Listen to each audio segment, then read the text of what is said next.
আসসালামু আলাইকুম। কিছু মানুষ ধর্মীয় কিছু কাজে মানুষ ভুল করে, যেমন ভুল করে গাজির গীতি, কিছু ধর্মীয় আলোচনা করে, তারপর কবি গানে এই সমস্ত নিয়ে মানুষ মশলা করে, কারণ মুসলমানগো মধ্যেই এই রকমের আছে। এই যে কথাগুলো জারি এবং কবি গানের মধ্যেই অধিকাংশ ভুল আছে, কারণ ওরা মিল রেখে কথাগুলো বলে, এই সমস্ত জন্য কিছু মানুষ বিভ্রান্ত হয়। বাংলাদেশের অধিকাংশ মানুষ আছে অশিক্ষিত এবং কম জানে, কম লেখাপড়া, ওই গাজির গীত শুনে, তারপর কবি গানে কিছু শুনে বলে ধর্মীয় গ্রন্থেই আছে, ধর্মের এই জিনিসটা আছে।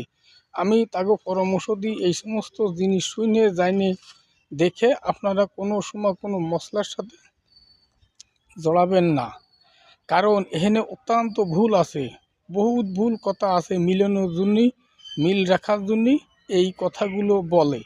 তাই সবাইর পরামর্শই দিই এই ধরনের শুনে পুরো শিওর না হয়ে, হাদিস কুরআন না জানে এই জিনিসগুলো না বলা ভালো। কথা বুঝতে হবে, রাগ করা যাবে না। আল্লাহ হাফেজ।